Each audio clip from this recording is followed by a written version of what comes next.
Hello Horror Hounds, this is my entry for the Wicker Boys 200 sub contest. The prize is amazing. I'm not going to tell you what it is. I'm going to link to his competition video so you can go there, check that out, let him tell you, and then subscribe to his channel because you'll want to enter. Unless you want to do me a massive favour and not enter and give me a better chance of winning this sweet prize. He's asked a couple of questions. Who your favourite horror director is and what your favourite movie of theirs is, and then to add a question for him at the end. It will come as no surprise for regular viewers of my channel that I'm going to pick Dario Argento. I'm already working my way through reviews of his films in chronological order. We've taken a quick pause after the Stendhal syndrome. If you want to check out those at all, Wicker Boy, go to my playlists, Dario Argento. If you want to know what my favourite Dario Argento movie is, you will see there I've done a World Cup showdown where I faced off 8 of his movies against one another. And the winner of that is now not my favourite Dario Argento movie anymore. Working my way back through them in order, I've got a different top spot. In the West, he's best known for Suspiria. That's his acknowledged masterpiece. In Italy, he's still most famous and most revered for the film that came just before that, Deep Red, Profondo Rosso. And as much as I love Suspiria, Tenebrae, Phenomena, Inferno, Four Flies on Grey Velvet, Profondo Rosso is the ultimate giallo movie.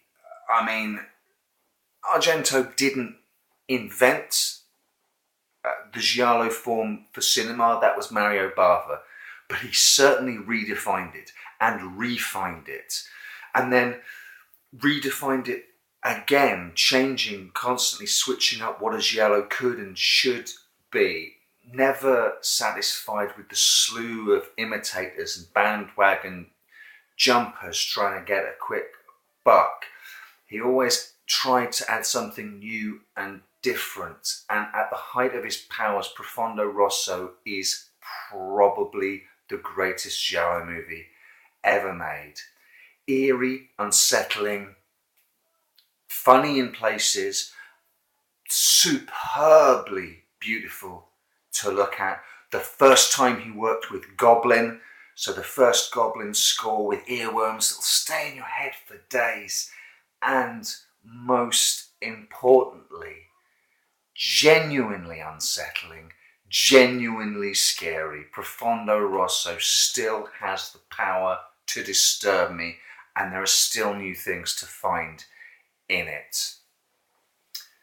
My question for the Wicker Boy, if my entry wins and he answers my question, is about your formative horror years. Another one of my playlists is called Horror Memories, and I'm very intrigued to dig back into my horror youth to try and remember, understand what got me into. I think I always had an affinity for it.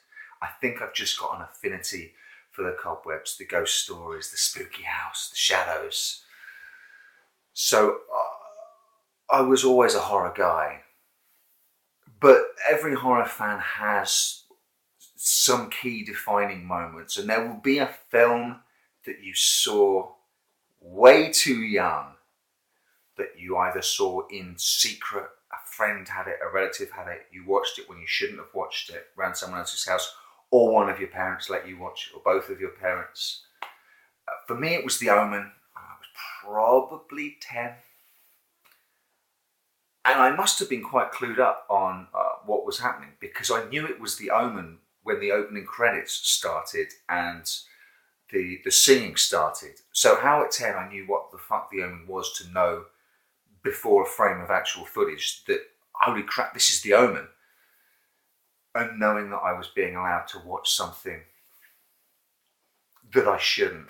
I want to know from the Wicker Boy if there's one or more than one movie you saw when you were technically too young to see it that essentially fried your tiny mind and set your love of horror in stone forever. So go check out his contest video, check out his channel. Forget to enter the competition so I've got a greater chance, but sub to him anyway so he gets the sub boost that he deserves, and then everyone's happy. How about that? You can't ask for fairer than that.